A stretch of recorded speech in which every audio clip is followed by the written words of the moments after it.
जैसा कि हम जानते हैं आज रविदास जयंती है, तो रविदास जी की जयंती क्यों मनाई जाती है उसके बारे में आपको बताता हूँ। रविदास जी के बारे में कहा जाता है कि वो एक प्रकार के ऐसे ब्राह्मण से भी ज़्यादा गुणवान थे, ब्राह्मण से भी ज़्यादा। अब उनके बारे में बताता हूँ। चमार जाति से, पहले चमार जाति के जो लोग होते थे वो चमड़ा सिलते थे, चमड़ा का जूता उता सिलते थे। तो उनके पिताजी जूता उता सिलते थे, तो उनके बच्चे होने के नाते पापा जो काम करते हैं, पहले क्या रहता है कि जो पिताजी काम करते हैं वही बेटा करता है पहले के समय में। आज के समय में ऐसा नहीं है। उनके पिताजी जूता चप्पल सीते थे जो कि चमार जाति के जाति से आते थे, और ये भी उसी जाति से आते थे। तो उनके बाद इन्होंने सब कुछ सीख लिया, सीखने के बाद जूता चप्पल सिलने लगे। तो एक समय की बात है जब जूते भगवान के लिए ना बहुत ज़्यादा इनकी भक्ति बहुत ज़्यादा थी कि भगवान को पूजा बहुत ज़्यादा करना चाहते थे।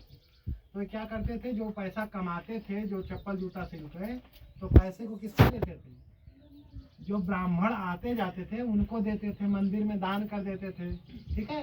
तो इनके पिताजी इस चीज़ से बड़े दुखी होते थे। इनके पिताजी इस चीज़ से बहुत दुखी होते थे। क्यों दुखी होते थे कि जो कमा रहा है सारा ब्राह्मण को दे दे रहा है। कभी कभी क्या होता था, वो चमड़े से जूता चप्पल सिल कर भी ब्राह्मण को दे देते थे दान में। तो उनके पिताजी इस आचरण से गुस्सा होकर उनको घर से निकाल दिया। पत्नी सहित उनकी शादी हो चुकी थी, पत्नी सहित घर से निकाल दिया। तो कुटिया एक बनाकर रहने लगे और जूता चप्पल का काम अपना नदी के किनारे, गंगा माँ के नदी के किनारे करने लगे। और रविदास जी का जन्म काशी में हुआ था, मतलब बनारस में। अब बनारस में गंगा माँ के घाट पे उनका रविदास घाट एक है, वहाँ पे वो बैठ के जूता चप्पल सीखते थे। एक समय की बात है, जो राजा महाराजा होते थे वो बार बार गंगा नदी नहीं जा पाते थे, तो ब्राह्मण होते थे जो उनसे पुष्प अर्पित करवाते थे कि लीजिए राजा जी पुष्प, जाइए अब गंगा माँ को मेरी तरफ से अर्पित कर दीजिए। तो जा रहे थे ब्राह्मण देवता, तो उन्होंने, अब जो रविदास जी हमेशा उनको प्रणाम नमस्ते करते थे, भगवान के बारे में बताते थे। तो जा रहे थे तो बोले कि रविदास तुम रोज यहीं बैठे रहते, जूता चप्पल दीते, चलो अपने पाप धोला। तो उन्होंने कहा कि महाराज मुझे तो अभी समय नहीं है अपने काम से, मैं एक काम करता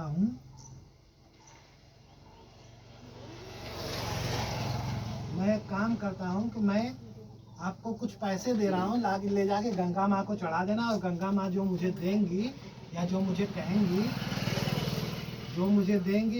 कहेंगी, वो लाकर आप मुझे दे दो। तो ब्राह्मण देवता को जब इन्होंने पैसा 4 आना का चमन्नी का जब पैसा उनको दिया उन्होंने, तो जो ब्राह्मण थे गंगा जल लेके जाते हैं ना, उसमें छोटी सी कुटी रहती, उससे निकाल के उस पर गंगा जल छिड़क उड़क के उसको उठा लिए। क्यों? क्योंकि वो चमार जाति के थे, अछूत लग जाता, तो उस पर छिड़क के उठा लिए। ऐसी विडम्बनाएं थी।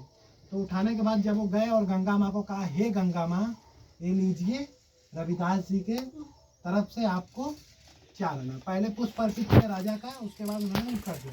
तो जैसे इन्होंने ऐसे अर्पित करना चाहा, गंगा माँ के नदी में से 2 हाथ ऐसे बाहर प्रकट हुआ, उस पैसे को लेकर अंदर हो गया। फिर कुछ देर बाद दोनों हाथ निकला और एक सोने का कंगन लेकर आया और उनको दिया और कहा कि ले जाकर उनको दे दो। फिर उन्होंने सोचा कि मैं इस कंगन को अपनी पत्नी को दूंगा, मेरी पत्नी बहुत खुश होगी। फिर उन्होंने सोचा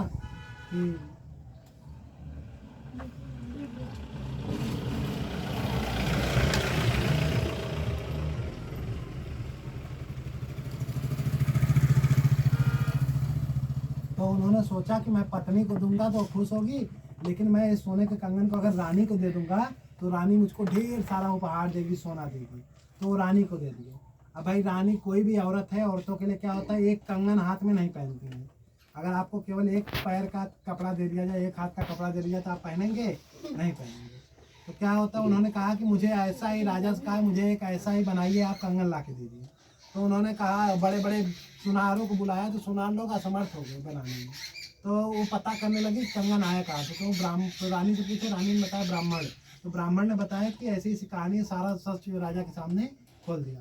तब राजा गए रविदास जी के पास, उन्होंने कहा कि हे रविदास जी, मैं इनकी गलती के लिए क्षमा मांगता हूँ, लेकिन आप मुझे ऐसा ही एक कंगन और दे दीजिए, विनम्रता पूर्वक कहा उन्होंने। तो जो जूता चप्पल सिलते हैं चमड़ा वाला, वो लोग चमड़े को भे के रखते हैं। भे के रखने से क्या होता है, चमड़ा मुलायम होता है, नहीं तो कड़ा हो जाता है। तो एक छोटी सी कठौती, जिसको कहते हैं कठौती, मतलब एक छोटा सा थाली की तरह होता है। तो कठौती में पानी रखते हैं लोग, तो उसी में चमड़े को भे रहते हैं। तो उन्होंने कहा, हाथ जोड़ के विनम्रता से कहा, हे गंगा माँ, मन मेरा अगर चंगा है, मन चंगा तो इस कठौती में गंगा है, अगर मेरा मन चंगा है, मेरा मन सही, तो इस कठौती में भी क्या है, गंगा है। तो उन्होंने उस गंगा में ऐसे हाथ डाला तो एक कंगन प्रकट हुआ और उन्होंने राजा को दे दिया। ये तो रही बात रविदास जी के और राजा की जो कहानी चली।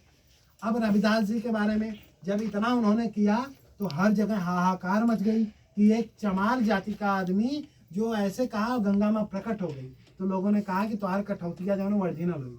तब वो लोग बैठ गए। तब रविदास जी ने अपने भगवान को बैठाया गया। तो उन्होंने राजा ने कहा, राजा को बुलाया गया। तो राजा ने कहा, काशी नरेश जो थे, जो काशी नरेश जो काशी के राजा थे, उनको बुलाया गया। तो राजा ने कहा, क्या कहा राजा ने कि एक काम करो, आप लोग चलो एक जगह बैठो और वो भगवान का भजन, पंडित लोग भजन करेंगे, आप अपने मन से बुलाइए, देखते हैं कैसे भगवान आते हैं। तो वो गए और रविदास जी भजन किया, एक गीत गाया और जो भगवान जी थे वहाँ से जो वहाँ का जो कुर्सी था उनका, वो चल के आके इनके सीने से निपट गया ऐसे। ठीक है। अब ब्राह्मण की बारी आई। ब्राह्मण लोग खूब डंका बजा के, घंटी बजा के, खूब अगरबत्ती दिया जला के खूब पूजा पाठ करने लगे, खूब मंत्र उच्चारण करने लगे 3-4 घंटे तक, 5 घंटे, कुछ नहीं हुआ। फिर राजा ने कहा, एक काम करो, एक भगवान में झूठा ये अपने भगवान चढ़ा के लिया चला जौन ब्राह्मण का भगवान उनके तो बोला। तो ब्राह्मण के भगवान को रखा गया। तो भगवान को रखा गया, फिर उन्होंने मंत्र गाया और प्रेम से बुलाया और वो आके सीने से लग गया।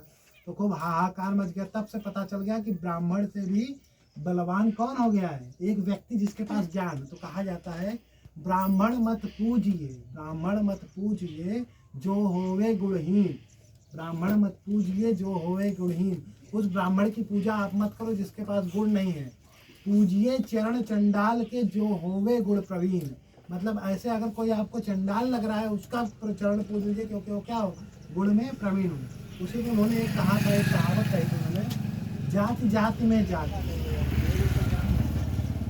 जाति जाति में जाति है जो केतन के पात, रैदास मनुष्य न जुड़ सके जब तक जाति न जात।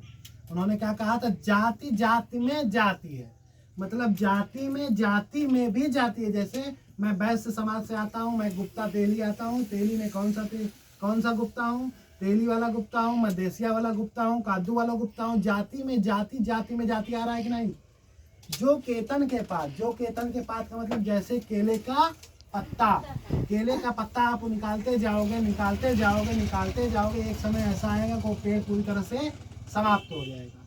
ठीक उसी प्रकार से उन्होंने कहा, रैदास जी ने कहा कि मनुष्य न जुड़ सके जब तक जाति न जाए। जब तक जाति से जाति नहीं जाएगी तब तक मनुष्य से मनुष्य जुड़ नहीं सकता। का अर्थ क्या है कि अगर मैं कुछ काम कर रहा हूँ, कहूँगा उतनी चमार ओकरे यहाँ हम जाओ, ठाकुर ओकरे यहाँ हम जाओ, तो ये सब चीज़ें मुझे नहीं देखनी है। तो रविदास जी ने कहा, इसीलिए रविदास जी की जयंती मनाई जाती है और बहुत हर्षोल्लास से मनाई जाती है। और एक बहुत महत्वपूर्ण पॉइंट मैं आपको बताता हूँ कि जो रविदास जी थे, जो बाबा साहेब भीमराव अम्बेडकर जी के परम गुरु, उनको एक गुरु मानते थे। ठीक है। भक्ति करिए, भक्ति कैसे होनी चाहिए, मन से होनी चाहिए, धन से भक्ति नहीं होती है। आप समझ लीजिए मेरी बात को। मन से जितनी भक्ति आप कर सकते हैं उतना धन से आप नहीं कर सकते। तो आज के दिन रविदास जी की जयंती मनाई जाती है और इसे रैदास, इनका नाम रैदास जी के नाम से जाना जाता है। और इन्होंने उस समय ऐसा विद्वान, ऐसा मतलब ज्ञान अर्जित कर लिया था इन्होंने कि हर एक ब्राह्मण को क्या करने लगे, खलने लगे थे कि मैं ब्राह्मण हूँ, मतलब ऐसा हो रहा है वैसा। तो ये सब चीज़ें क्या है, हमको दूर करना है। ठीक है। बस आज के लिए इतना ही, इतना ज्ञान आपको बताएं। धन्यवाद।